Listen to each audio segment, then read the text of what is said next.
Hello दोस्तों, मैं आपका दोस्त भानु प्रताप आपके साथ। कैसे हैं आप बताइए।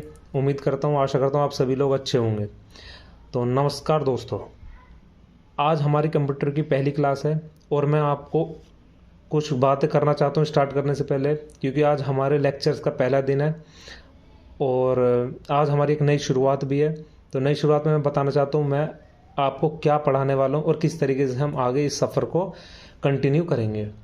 मैं आपको कंप्यूटर और पॉलिटी दो सब्जेक्ट को लेकर के चलूँगा, ख़ास तौर पर कंप्यूटर, क्योंकि कंप्यूटर दिल्ली पुलिस में 10 नंबर का वेटेज रखता है। और 10 नंबर दोस्तों आपको पता है आज के कंपटीशन के फेस ज़माने में 10 नंबर मतलब बहुत बड़ी चीज़ होती है। पॉइंट एक पे ही बच्चा फेल हो जाता है, 10 नंबर तो बहुत बड़ी चीज़ है। तो 10 में से 8 क्वेश्चन की गारंटी, मिनिमम 8 क्वेश्चन की गारंटी मैं लेता हूँ। और अगर आप अच्छी तरह थोड़ा सा अपनी तरफ से और एफर्ट लगाते हैं तो 10 में से 10 क्वेश्चन की गारंटी मैं आपके लिए देता हूँ। तो दोस्तों हम यहाँ पे किस तरीके से कंप्यूटर को पूरा करेंगे, जैसे कि आपको दिख रहा है क्लास 1, तो मैं और टॉपिक वाइज पढ़ाने वाला हूँ इसमें क्लास 1 से, और लगभग हमारी 15 से 20 क्लास होंगी। इन 15 से 20 क्लास में ही मैं आपको पूरा कंप्यूटर टॉपिक वाइज पढ़ा दूंगा और इसमें ही आपको प्रीवियस ईयर के क्वेश्चंस भी देखने को मिलेंगे हर क्लास के एंड में। तो प्रीवियस ईयर के भी आपके साथ के साथ हो जाएंगे, तो आपको कहीं भागने की ज़रूरत नहीं पड़ेगी, कहीं कोई भी प्रीवियस ईयर डाउनलोड करने की ज़रूरत नहीं पड़ेगी जिसमें कंप्यूटर को देखना पड़े। अदर सेक्शन को देख सकते हो, रीजनिंग को देख सकते हो, जीके को देख सकते हो, मैथ को देख सकते हो, लेकिन कंप्यूटर को देखने की ज़रूरत नहीं। वो आपको यहीं पे मैं कंप्लीट करवाऊंगा प्रीवियस ईयर क्वेश्चंस के साथ। तो दोस्तों शुरुआत करते हैं आज हम अपनी नई क्लास, पहली क्लास, एक नई उम्मीद और नए जोश के साथ। तो दोस्तों कंप्यूटर बताने की वैसे मैं ज़ीरो से लेकर चलूँगा। मैं मान के चलता हूँ कि यहाँ वो बच्चा भी बैठा है कि जिसने शायद कंप्यूटर कभी पहले ना पढ़ा हो। तो दोस्तों 3rd क्लास में जब हम पढ़ते थे कंप्यूटर, तो कंप्यूटर क्या था, कंप्यूटर के बारे में हमें बताया जाता है कंप्यूटर एक इलेक्ट्रॉनिक मशीन है जिसके द्वारा हम अपने कैलकुलेशंस को इजी वे में कर सकते हैं या किसी भी काम को इजी तरीके से कर सकते हैं जिसके थ्रू, तो वो हमारी चीज़ कंप्यूटर है। कंप्यूटर शब्द की जो उत्पत्ति हुई है, जैसा कि लिखा है, कंप्यूटर शब्द की उत्पत्ति ग्रीक भाषा के शब्द कंप्यूट से हुई है। कंप्यूट का अर्थ क्या होता है, जैसा कि आपको दिख रहा है, कंप्यूट का अर्थ होता है गणना करना, इसलिए हम कंप्यूटर को संगणक भी कहते हैं। Father of computer Charles Babbage, आपको पता है इंग्लैंड के वे रहने वाले थे, निवासी थे। अगर हम बात करते हैं यहाँ कंप्यूटर, हमें डिफरेंस इंजन और एनालिटिकल इंजन की भी बात होती है। तो डिफरेंस इंजन के आविष्कारक चार्ल्स बेबेज थे। यह डिफरेंस इंजन काम क्या करता है, ये किसी भी दशमलव के बाद 20 अंकों की कैलकुलेशन को सोल्व किया करता था। फिर ज़रूरत पड़ी दशमलव के 20 से भी ज़्यादा अंकों को सोल्व करने की, तो एनालिटिकल इंजन का आविष्कार किया चार्ल्स बेबेज ने। वो डेसिमल के बाद 50 अंकों की कैलकुलेशन के लिए यूज़ किया करते थे। Definition of computer, computer is a electronic device that help to do mathematical operation and logical operation. Mathematical जो बच्चा हिंदी में पढ़ता है, मैथमेटिकल मतलब अंकगणितीय और लॉजिकल मतलब तार्किक। अंकगणितीय और तार्किक दोनों तरीके की कैलकुलेशंस को सोल्व करने में कंप्यूटर हमारी मदद करता है, सहायक होता है। वर्क ऑफ कंप्यूटर, ये डेटा को इन्फॉर्मेशन में परिवर्तित करता है। अब डेटा को जो इन्फॉर्मेशन में ये बदलता है वो ईडीपी की मदद से बदलता है। EDP electronic data processing, electronic data processing की मदद से। इनपुट, जो भी हम कंप्यूटर में इनपुट देते हैं तो वो आउटपुट होने से पहले बीच में प्रोसेस होती है। तो जो इनपुट से आउटपुट के बीच की जो प्रोसेस है, यह प्रोसेस सीपीयू द्वारा किया जाता है। अब सीपीयू तो आप सबको पता होगा, जो कंप्यूटर के साइड में एक डब्बा होता है उसको पूरे को सीपीयू बोलते हैं। तो उस सीपीयू में भी क्या वो पूरा डब्बा काम का होता है? नहीं, वो पूरा डब्बा काम का नहीं होता। तो उसमें भी हमारे कुछ कंपोनेंट होते हैं, एक एएलयू अर्थमेटिक लॉजिक यूनिट, एक सीयू कंट्रोल यूनिट और एक एमयू मेमोरी यूनिट। तो अर्थमेटिक लॉजिक यूनिट जो कि हमारे जितने भी गणितीय एवं तार्किक क्रियाएं होती हैं वो एएलयू करवाता है।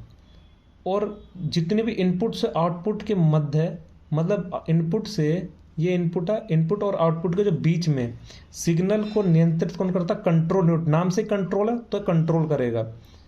मेमोरी यूनिट, यह इनपुट से आउटपुट, जब इनपुट से आउटपुट आता है, कुछ भी हमारा इंफॉर्मेशन या डेटा आया तो उस डेटा का भंडारण मतलब स्टोरेज कौन करेगा? मेमोरी यूनिट करेगी। अच्छा, सीपीयू के कुछ अन्य नाम भी होते हैं, जैसे प्रोसेसर, माइक्रो प्रोसेसर और माइक्रोचिप भी बोल देते हैं। डेटा दो प्रकार का होता है, पहला न्यूमेरिक डेटा जिसमें सिर्फ नंबर होता है, दूसरा होता है alpha numeric data, A to Z, और बाकी @ हैशटैग कोमा स्टार ये सब। तो आज का हमारा सिर्फ इतना टॉपिक था, क्लास 1 में है। क्लास 1 के अंडर आज हम इतना ही पढ़ेंगे, इससे ज़्यादा मेरी जो वीडियो होने वाली है वो ज़्यादा नहीं, सिर्फ 10 से 15 मिनट की वीडियो होगी, मैक्सिमम 15, वरना 10 से 15 मिनट के बिटवीन की वीडियो होगी मेरी। इसी में मैं आपको टॉपिक भी कंप्लीट करवाऊंगा थोड़ा जल्दी से, और मैं इसी में आपको क्वेश्चंस भी करवाऊंगा। तो दोस्तों थोड़ा जल्दी जल्दी हम लेके चलेंगे, इतना भी जल्दी नहीं लेके चलेंगे कि आपको समझ ही ना आए, मैं आपके हिसाब से कि हाँ आपको समझ आ जाए। और थोड़ा अगर वीडियो तेज लगे तो आप थोड़ा इसको रोक के समझ लेना धीरे करके, और इसको फिर नॉर्मल स्पीड से धीरे करके आप इसको समझ सकते हैं। तो पहला question, previous year questions, Delhi police 16 दिसंबर 2020 की फर्स्ट शिफ्ट का आज ये मैं पेपर के क्वेश्चंस लेके आया हूँ कंप्यूटर के। MS वर्ड 2010 में स्टार्ट मेल मर्ज किस मेन्यू टैब में उपलब्ध होता है? तो स्टार्ट मेल मर्ज है तो जाहिर सी बात है दोस्तों मेलिंग में ही होगा, तो मेलिंग सेक्शन में आपको मिल जाएगा। दूसरा क्वेश्चन, MS एक्सेल 2010 में A1 से C13 तक की सेल्स के लिए मान्य सेल संदर्भ निम्नलिखित में से कौन सा होगा? तो ऑप्शन तो 4 थे, लेकिन इसमें इस तरीके से ही हम लिखते हैं, जब कोई सेल्स के रेफरेंस लेते हैं तो इस तरीके से हम लिखते हैं, रेफरेंस को हम इस तरीके से डिनोट करते हैं। MS वर्ड 2010 में कर्सर, मतलब कि जो आपका माउस का होता है, कर्सर को टेक्स्ट की किसी लाइन के अंत में ले जाने के लिए आपको डैश कीबोर्ड शॉर्टकट दबाना होगा, तो एंड दबाना होगा। ठीक, अगर कोई जैसे मैं इसमें आपको कुछ चीज़ बता देता हूँ, इस क्वेश्चन नंबर 3 की कुछ चीज़ बता देता हूँ, आप नोट डाउन कर सकते हो अपनी कॉपी में, कि अगर हमें पैराग्राफ के जो, अगर हम एक पेज पे पैराग्राफ लिख रहे हैं, उस पैराग्राफ के स्टार्ट में जाना है तो हम होम दबाएंगे, उस पूरे डॉक्यूमेंट के स्टार्ट में जाना है तो हम कंट्रोल होम दबाएंगे, अगर हमें उस पैराग्राफ के एंड में आना है तो एंड दबाएंगे, और उस पूरे डॉक्यूमेंट के एंड पे आना, लास्ट में आना है तो हम कंट्रोल एंड दबाएंगे। तो 4 फंक्शन की मैंने आपको बता दी शॉर्टकट की। चौथा क्वेश्चन, निम्नलिखित में से कौन सा प्रोटोकॉल किसी वर्क स्टेशन को उपयोगी तरीके से सर्वर होस्ट पर मेल ड्रॉप को गतिशील रूप से एक्सेस करने देता है? बिल्कुल, तो ये POP3। जब कोई भी है ना मेल ड्रॉप को गतिशील रूप से एक्सेस करने के लिए हम POP3 का इस्तेमाल करते हैं, इसकी full form post office protocol 3। Question number 5, MS Excel में सेलेक्ट सेल से चार्ट बनाने के लिए कोई भी हम कोई भी सेल को सेलेक्ट कर लेते हैं MS एक्सेल, उस सेल से चार्ट बनाने के लिए हम F11 शॉर्टकट की का इस्तेमाल करते हैं। क्वेश्चन नंबर 6, इंटरनेट पर डैश का प्रयोग कर URL को IP एड्रेस में परिवर्तित करने के लिए क्या करते हैं? तो URL होता है यूनिफॉर्म रिसोर्स लोकेटर, की फुल फॉर्म होती है, और IP की तो आपको पता ही होगा, इंटरनेट प्रोटोकॉल। तो URL को IP एड्रेस में बदलने के लिए DNS, डोमेन नेम सिस्टम की हमें जरूरत पड़ती है। इसकी फुल शॉर्ट फॉर्म भी पूछ लेता है, कभी शॉर्ट फॉर्म से फुल फॉर्म पूछ लेता है, शॉर्ट फॉर्म दें DNS, इसकी फुल फॉर्म पूछा domain name system. Question number 7, एक बड़े आकार का अक्षर है जिसका प्रयोग MS वर्ड 2010 में पैराग्राफ या सेक्शन की शुरुआत में एक सजावटी तत्व के रूप में किया जाता है। जो हम लिखते हैं ना, जैसे कई बार कि एक अपना नाम है, जैसे मान लो नाम है राहुल का R बड़ा होता है तो वो ड्रॉप कैप बोलते हैं उसको, ड्रॉप कैप। ठीक है, तो क्वेश्चन नंबर 8, निम्नलिखित में से कौन सा एक ऑनलाइन चैट सॉफ्टवेयर नहीं है?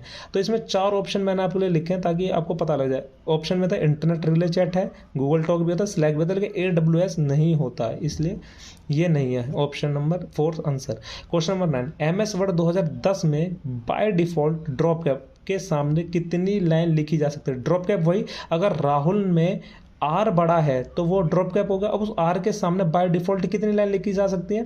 तो उसके सामने बाय डिफॉल्ट 3 लाइन लिखी जा सकती है, और मैनुअली मतलब खुद की मर्जी से हम 10 लाइन लिख सकते हैं उसको। तो ये मैंने एक क्वेश्चन से 2 क्वेश्चन आपको बता दें। ड्रॉप कैप के सामने बाय डिफॉल्ट 3 लाइन लिखी जा सकती है, और मैनुअली 10 लाइन लिखी जा सकती है। थैंक यू दोस्तों, आज के लिए हमारा इतना ही था कंप्यूटर का लेक्चर। अब हमारी जो क्लास का शेड्यूल मैं बता देता हूँ। क्लास का शेड्यूल रहेगा हमारा सोमवार से शनिवार तक, और बाकी कल संडे, कल क्लास नहीं आएगी कोई भी इस चैनल पे। अब क्लास का जो नेक्स्ट लेक्चर होगा वो आपको देखने को मिलेगा, क्लास नंबर 2 ऑन मंडे। ठीक है दोस्तों, तो मंडे को मिलते हैं हम एक नई क्लास के साथ। थैंक यू दोस्तों।